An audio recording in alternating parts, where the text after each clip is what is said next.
Пушкин. Далее. Раз вы не хотите меня пофоткать.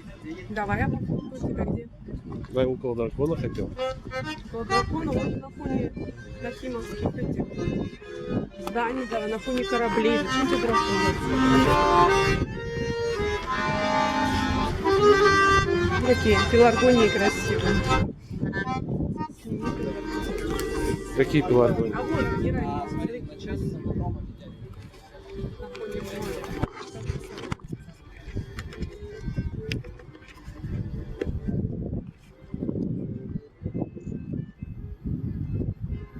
Я сейчас стану, ты меня здесь фотографируешь. Смотри.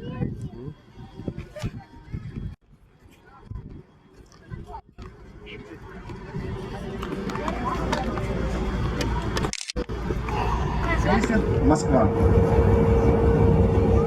длина которого составляет 186 метров, экипаж 600 человек,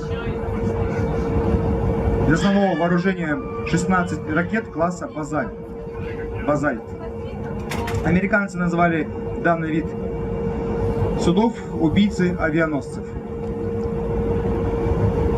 Может уничтожить все живое в радиусе 500 километров, кстати. Также может нести ядерное вооружение.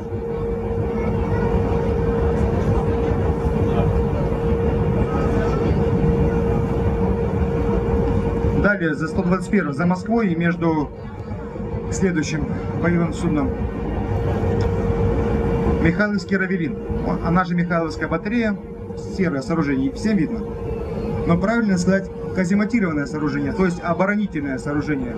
Было построено в 30-х годах 19 века по приказу Николая.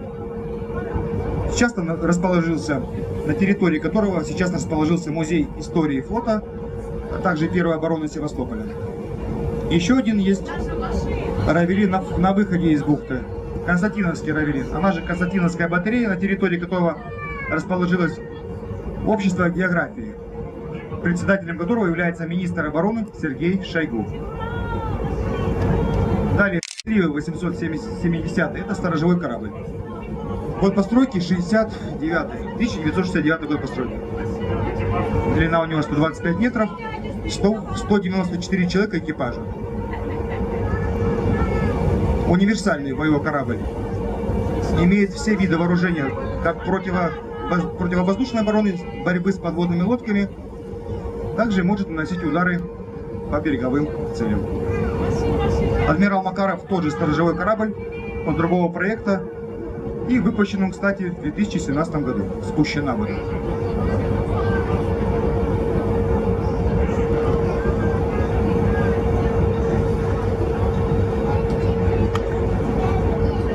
Также вооружение у него схоже со Сметливым. Универсальный сторожевой корабль. Ракетно-бомбовые установки, крупнокалиберные пулеметы, стрелковые орудия сотого калибра, ну и так далее.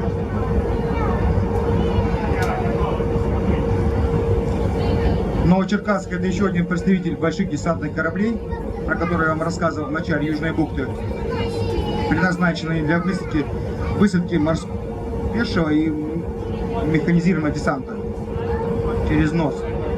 Судно выскакивает на полкорпуса на берег, чтобы ускорить процесс высадки. Днище у судна плоское.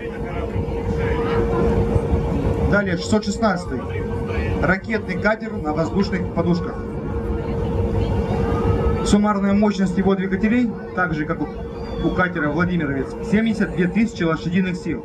Но у него в запасе имеется два вспомогательных двигателя по 20 тысяч лошадиных сил каждый. Итого в сумме 112 тысяч лошадиных сил. Из вооружения у него крупнострелковое орудие в носу, крупнокалиберный пулемет по корме и ракетный комплекс «Москит». Дальность полета ракет 270 километров.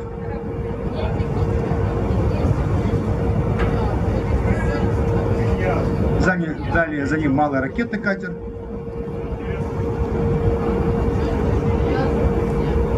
Ракеты носит «Малахит», 70 километров дальность полета. Также крупнокалиберный пулемет и крупнострелковое орудие.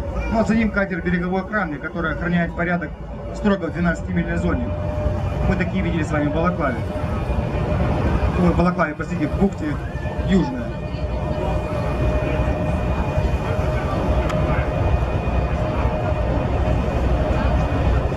Далее перед нами выход из бухты, глубина 19 метров ровно.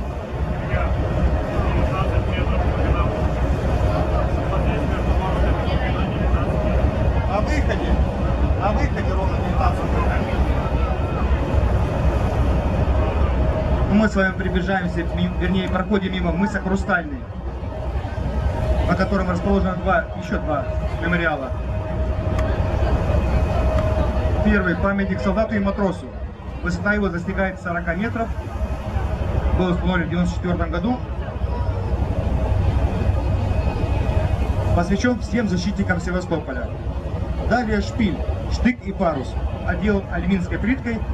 Высота его 60 метров. Полый внутри. Символизирует братство и единство флота и армии.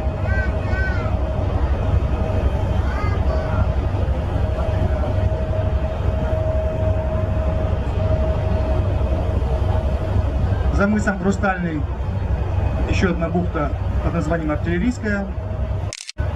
Название было дано в честь событий первой обороны Севастополя, так как там находились артиллерийские склады.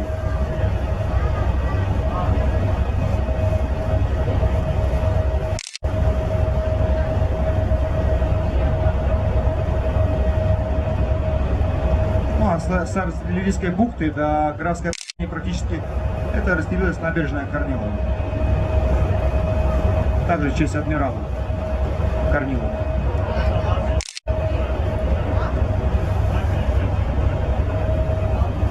Но мы приближаемся к еще одной визитной карте города Севастополь. Памятник затопленным кораблям. Не затонувшим, не утопленным, а именно затопленным. В этом вся суть. Построен он был в 1905 году. И посвящен событиям, произошедшим в 854-55 годах. Дело в том, что по приказу Корнилова и Нахимова было затоплено 15 военных кораблей на входе в бухту, дабы воспрепятствовать проходу в Севастополь англо-французской эскадры. Корабли топились в шахматном порядке. В честь этого и назвали памятник затопленным кораблям. Справа от нас трибуны спортивного комплекса военных морских сил, откуда, собственно, и проходит смотр главного военно-морского парада, который состоится у нас в это воскресенье.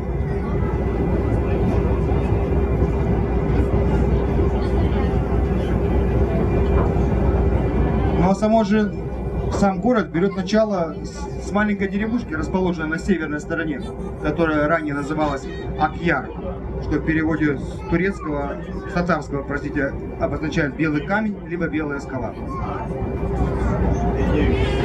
Ну, официально Севастополь городу было название дано в 1783 году. Недавно нам исполнилось, простите, 236 лет.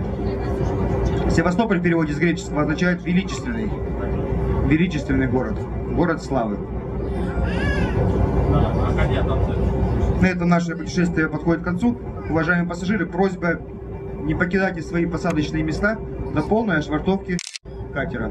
Всем спасибо за внимание.